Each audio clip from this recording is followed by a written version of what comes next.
Monster Crown is a game where you catch and tame monsters, with a focus on its breeding mechanic and a more adult narrative than games like the Pokemon franchise. In this video, I'm going to be going over the things I really like about the game, where it differs from other games in the genre, complaints and criticisms, and its value. Starting off on a positive note, I gotta say I'm a big fan of the breeding system. Being able to breed any two monsters together and create monsters you simply cannot find in the wild is a feature I wish more games like this had. It's an excellent way to get the player to really take control of their team and build it around their desired playstyle, and having hand-drawn sprites and recolors for every monster, including the crossbreeds, is very cool and ambitious for an indie game like this. As I was playing, I found myself wanting to go back and breed new monsters every time I captured a boss or found a cool looking overworld monster. That being said, there are some issues that come with it, like how slowly you train up the newly bred monsters to be as strong as the ones you would be using in the mid to late game. Another big plus for me is the classic Game Boy Color aesthetic. This is very nostalgic for me, as my favorite Pokemon titles growing up were the Gold and Silver games, so I'm a sucker for the art style. But I also think it's very dynamic in terms of showing off different themes and events, and there are moments in this game where it does that very well. I won't go into spoiler territory, but I will say a few moments really caught me off guard in regards to the presentation, and I really enjoyed those parts of the experience. The Game Boy Color aesthetic is also easy to work with in terms of making custom sprites, as the dev recently added a sprite injector into the game, allowing people to use their own custom sprites as full-fledged monsters. I also quite enjoyed the battle system and what it tries to accomplish. It isn't perfect by any means, and I'll talk more on that when I get into the negatives of the game, but the idea behind it is very unique and thought-provoking, especially towards the beginning. I find myself really enjoying the challenges of the bosses that severely out-leveled and outstatted my team before even getting to the first town. The music in some of the areas is also a highlight of the overall game experience. Some of the tracks have that perfect ambient exploration tone to them, and a few of the tracks that play in the town areas suit the mood perfectly, and I also quite like the intro music. Moving on to some things I'm a little more neutral on, starting with the story. Now right off the bat, I didn't go into this thinking it was going to be a narrative masterpiece or anything, but the game does market itself as a more adult-themed game in the monster taming genre. And while that is partially true with the themes of death and war in the story, I also feel like it's often shoehorned in for the sake of something happening that isn't child-friendly, especially when compared to the more laid-back nature when exploring the open world. The game's lore would have you believe it's this dangerous and unforgiving environment, but aside from a few choice areas and or monsters, it didn't really feel like that while navigating the semi-open world. I do like a lot of the elements of the story, however, it's just that the moments that seem forced are really off-putting and exemplary of how difficult it is to write a good story and character dialogue. Oftentimes in cities, you'll find several NPCs nearby each other with the exact same lines of filler dialogue. Side quest NPCs, much like other games, often give a non-reason to do their fetch quest, which can be okay, except the notebook that's supposed to have your quest list in it doesn't even track those quests, so the already forgetful side quests become even easier to forget altogether, making them almost pointless to pick up unless you do them right away or make a reminder in real life to go back later with the location of the quest written down. Another thing I'm really neutral about is the game's patch culture. This game gets patches on a practically weekly basis, and you might be thinking, but Thick, aren't frequent patches and updates a good thing? And I'd respond by saying yes and no. On one hand, it's excellent that the dev is constantly and actively adding fixes and new content to the game, but on the other hand, I've been playing through the game for quite a while now. I've gone through a few patches, and almost every bug I've encountered is still in the game to some degree, and sometimes new things get broken which worked fine before. This of course isn't always the case, but what usually happens are the most common bugs stick around for a while longer, including those that soft lock the player and require a reset. I have no reason so far to think they won't stay around for quite some time, but I do give props to the dev for talking to their community and trying to get everything fixed on a weekly basis. Some other things I'm not thrilled with are a few monster designs feel very much like, hey, copy my homework, but don't make it too obvious. And to that, I don't really fault the dev. Being creative is a massive challenge, but a lot of people's main selling point in the monster taming genre is the monster designs, how they look and how unique they are. And now for the real negatives. The big things that really put me off or made me feel like I wasn't playing a game but doing a chore. Starting with the biggest complaint everyone who has bought the game has had, and what I have just mentioned. The bugs.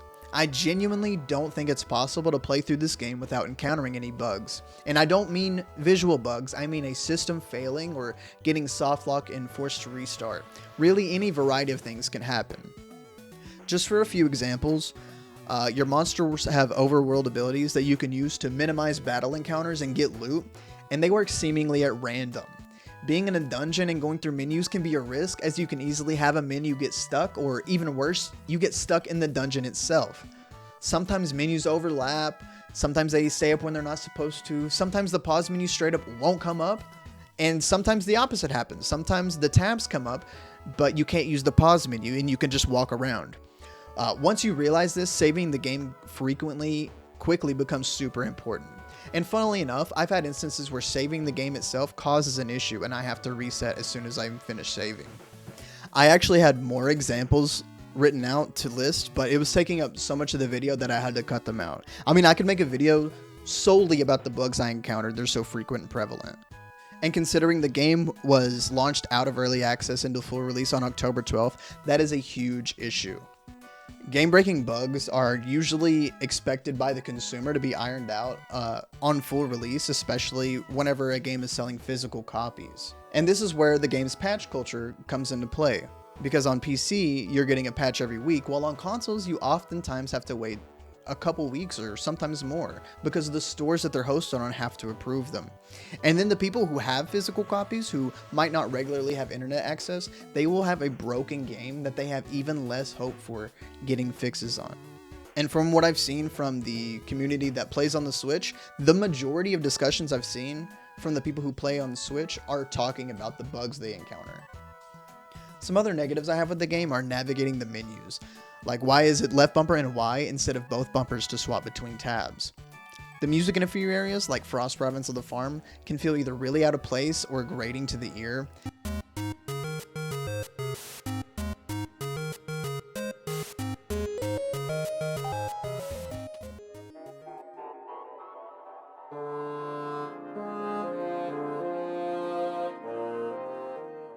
The victory music, whenever you have a successful pact or defeat a wild monster, is way louder than the battle music.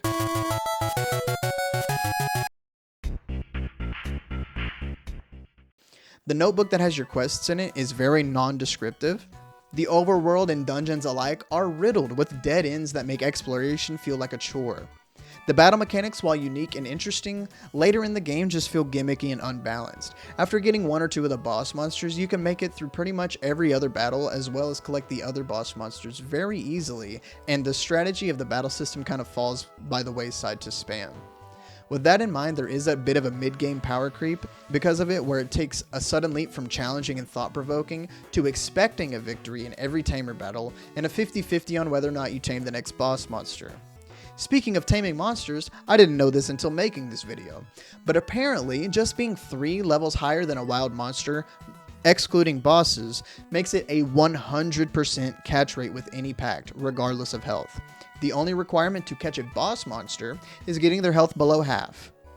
Before knowing this, I had a lot of fun trying to collect all the monsters, but now that I know you can just throw out a pact that costs 10 of the in-game currency and instantly catch pretty much anything in the main overworld, makes it seem pretty trivial. Overall, this game is a very ambitious project with a lot of great ideas. It offers a unique perspective to the monster taming genre with the breeding mechanics. It has an opportunity to have a great niche community, but it falls short on the actual experience, and putting it bluntly, it's simply overpriced when compared to other great titles at a similar price point or less, sitting at $20 US on Steam and $30 US on every other console. It's just way too much. With a medium-length story, rampant bugs, but overall unique take on the genre, I would value the game at around $5 to $10 US and give it a score of 4 out of 10, below average.